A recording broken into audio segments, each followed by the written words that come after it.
Assalamu alaikum. Today we have Dr. Ishrat Husain with us. He's the ex-governor of State Bank of Pakistan and he's worked at the World Bank. Presently he's at the Woodrow Wilson in Washington DC. Welcome to Washington DC. Thank you, Ji. Thank you. Today you're here discussing Sattar Edhi's personality and his benevolence and his role he played in the charity of Pakistan. Can you express a little bit about what the civil society role is in this? See, in Pakistan, it is a responsibility of the state to look after the poor, the destitutes, the underprivileged people. But unfortunately, the state is not in a position to do that. Therefore, this vacuum which has been created was filled in by Abdul Sattar Edhi. And he created a whole network of ambulances, of medical clinics and dispensaries, mobile clinics, shelter homes, students who were abandoned by or children who were abandoned by their parents, they were brought to the orphanages. Women who suffered from domestic violence, they were brought to the shelter homes. So he had developed a whole network. And this network is now one of the most prominent among all developing countries. Not only that, but seeing him in action and his credibility, a lot of other non-governmental organizations have come in and started work in these fields. Don't you feel that this was actually the state's responsibility to handle it, and now that the civil society has undertaken it, they've kind of let go of it? No, I don't think so. I think it's a matter of perception. I look at from the poor and the destitute's point of view. They don't care whether it is coming from the state or it is coming from the private sector, it is coming from the NGOs. As long as they can get the shelter, food and clothing, they are all right. So if the state is not fulfilling its responsibilities and the NGOs are doing and Sattar Edhi is doing, I'm quite satisfied. I don't want to have a blame game. Is there somebody regulating the amount of money that goes? I don't think so. NGOs bring in their own money and just take their money. And Abdul Sattar Edhi had such credibility that people used to just give him money right and left and leave a lot of goods in front of his house. And he never gave any receipts or accounts to anyone. Tell me about your role in the Woodrow Wilson right now. I'm doing a project on the relationship between the institutions of governance and economic and social development of Pakistan. And I'm trying to figure out which institutions can play a critical role in taking Pakistan forward in 21st century. Thank you so much, Dr. Ishrat Husain. Assalamu alaikum. Today we have Salma Hassan Ali. She's a storyteller and leader in NGOs. I'm going to ask her to explain this role that she's been put on her. Thank you very much. Storyteller. Well, I am a writer and a blogger, a storyteller, and I tell the stories of inspiring Muslims in particular, because I feel these stories are not being told and we need to hear them in the mainstream press even more today than ever before. And there are so many inspiring people in the world, and I like to share their stories. How does one qualify to have the story told? Oh, I think each one of us has a story, and I think each one of us has something to share. And for me, it's just, what moves me and what I think will move readers. So it can be you or anyone here. I think through our stories, we connect with each other. And there's one thing that I read once that really guides me, and which is, it's impossible to hate someone whose story you know. And I feel, the more we share what we might think are ordinary stories, the more we connect with each other across any divides, whether it's faith or country or ethnicity or religion. It's our stories that humanize us and connect us. But how do you source your stories? What inspires you to follow a story? Well, I look for inspiring people. And as I mentioned, I focus particularly on Muslims because I feel those stories are in short supply. So the story about Edhi, for example, I'm from Pakistan originally. I'd heard so much about Edhi Saab. I knew I wanted to tell his story, but I didn't want to do it sitting in Washington, D.C. and reading his book and reading articles. I wanted to do it by meeting him and learning about his work, visiting his various centers, speaking to the children who go to the schools there, and really telling a meaningful story by actually hearing it and seeing it for myself. How much time did you spend with Mr. Edhi? I went to Pakistan on 2 occasions and interviewed him both times. So perhaps 4 or 5 days over those 2 trips. But I had a chance. I mean, Edhi Saab he didn't like to give interviews because it took his time away from the work that he wanted to do. But I was fortunate enough to meet him and to talk to him in his office, and also spoke with Bilqis Edhi. And she took me to her home and to the orphanage and had a chance to spend a day riding in an Edhi ambulance and going to 4 or 5 different centers. So I could see the actual work. Because as Edhi Saab used to say, if you want to get to know me, look at my work and ask the people that I am helping. My story, it lies in them. What other stories similar or inspirational other than Abdul Sattar Edhi? I mean, he's a saint anyway, but other than that, is there any other story you think? There are many stories I've written, and for example, there's one on a musician named Sami Yusuf. There's another about a fellow, he's an American who traveled to Pakistan, Todd Shea, and is doing amazing humanitarian work, healthcare work in Pakistan. He has a phenomenal story to share. There are many. I mean, I'm hoping to interview Malala, whose story we all know, but trying to find another angle to that story. So, And how do you tell that story? What format do you use? Do you write it? Do you film it? What? I write and I speak. I have my own blog where I write inspiring stories. I have a website, which is my full name, salmahasanali.com. All of my stories are stored there. I'm a freelance writer, so I pitch these ideas to different magazines, and they've been published in a variety of magazines, and in my own blog. So mostly through writing and through speaking through events like this one. And you showed a little film also about Abdul Sattar Edhi. What was the source of that film? The film that was shown was not my film. I shared photographs from my trip, and those photographs, most of them were taken by a world-renowned Bangladeshi photographer, Shahid Alam, who captured Edhi and his story beautifully in photographs. And these photographs you put on your website? Yes, they go along with my written story in magazines and on my website, in my blog. Okay. Anything other than storytelling? Are you thinking of doing something for children or something? Right now, I'm working on a book, and it's a collection of stories of inspiring Muslims.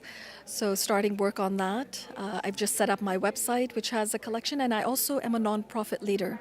I help lead a nonprofit that makes it easy for busy people to give back to their communities, to do community service.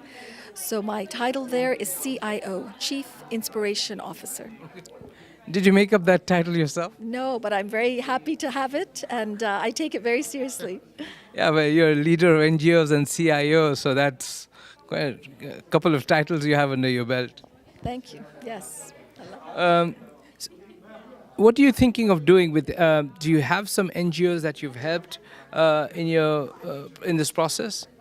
The people that I write about, the organizations that they work for, I try and bring publicity to those organizations, and and get people's attention to focus on that work. So, my idea is to share these stories so that people feel inspired, but also to let people know about the amazing work that's being done around the world and to encourage them to support these organizations. Salma, us at Next TV, if we can help you in any way, let us know. Lovely talking to you. Thank you so much. Thank you. Today we have Tasneem from the World Bank. She's the Vice President of the Pakistan Association. Welcome to Next TV. Thank you. Do you, this was a wonderful event today. You had this show on Abdul Sattar Edhi. You had really, really respectable panelists, and the ambassador was here. How did you organize it all? Actually, the initial idea came when, although of course all of us love him, we know his work since our childhood, but when he passed away, and that day I was like in my house, we were really feeling that like our own family member left this world, and at that time I was thinking that. This man did a lot for our country and we owe him a lot, and at my level I don't think I can do anything to pay back, but organize a small event to pay him tribute. And that's how this idea came, and then I ran it through my committee, EC, Executive Committee, and they also agreed that we should do something like that. And then we spoke to our executive director of Pakistan, and he also liked the idea. And then we spoke to South Asia vice president at the World Bank. She also supported us. Then we spoke to the embassy. they supported the idea. So that's how, it took a lot of work, legwork behind, because all these dignitaries, they travel a lot. And it wasn't possible for us to keep them at the same place, same day. So, yeah, this is how it... It's a fantastic job. It did take a lot of doing, but it showed also. Tell me, what is the role of the Pakistan society? About 6 years ago, some like-minded people, we sat together and we thought that we have a lot of Pakistani presence at the World Bank, IMF, and International Finance Corporation. And we should create an entity where we all can, socialize or invite notable Pakistanis. And this is how we started. And then we spoke to the management and we created our bylaws, and we also consulted with other Pakistanis, and everybody was in favor of this idea, and that's how it came into being. And now we do social events. We invite, like if government people are here, we invite them, academia, artists. We do all sorts of events, so people sit together and. And mostly you invite the people from the bank as well as outside, or is it just exclusive to the bank? No, it's not exclusive to the bank. We try that as much as outside external people can come. Like today's event, it was open to external audience, and a lot of students from the local universities. And I was so encouraged that a lot of people made an effort to come to DC. As you know, how difficult it is to get parking and get through the metro, and they made this effort to come. And some of the event we just restrict to the bank staff for reasons, but otherwise we try that it should be inclusive. How do you manage to work as well as manage this huge responsibility you have as a VP? Yeah, that is a hard part, and sometimes I question myself too. How do I do that? A lot of people keep asking me this question because I volunteer a lot for Pakistani NGOs and this particular entity, Pakistan Bank Fund Association, and this is my passion, to connect people. And I really like it that when people sit together, they discuss ideas, they forget about the differences. And where are you from, like Karachi or Lahore or Islamabad? Just be Pakistani, sit there, enjoy, and take positive energy home. And I use a lot of my personal time for these things, since my kids are grown up now. So I find time for that, and plus for some of the activities, even my kids help me out, and they volunteer too. You're juggling a lot of roles. Like you do a lot of social work outside of your VP of Pakistan Association. You have a job at the World Bank also, and you do outside work, and you're known everywhere. Any event that is happening in Washington D.C., Maryland, or Virginia, your name is involved in that. You're helping out. Have you ever thought of doing this as a side business? Once you retire from the World Bank, there's this whole field open for you. Actually, I don't know. I never thought about it. And sometimes my kids say that why don't you leave the bank and your job and let's do something, interesting which you love and all. But since I'm already, involved with a lot of stuff and I enjoy, so and both parts, my job, of course, I love that work too, because that is also related to people. We are making difference in people's life. And exactly, and that also gives me satisfaction that I'm contributing towards getting towards eradication of poverty and development, and making life making difference in the life of poor. And on the other hand, I enjoy this entertainment part too, that which gives happiness to people. And like people like you, me, we are like, I would say we are privileged ones, that we are living here. We have a lot of opportunities, and then we get a chance to meet, to enjoy life too. So I'm pretty much content right now. Yeah. Okay, I have a last question for you. You have a lot of international people coming in, and there are a lot of politics involved also, politically I'm talking about. They can be people from different parties and things like that. How do you keep that away from your association when you're having an event? In the bylaws of this association, it's mentioned that we are not going to take part in any political activities.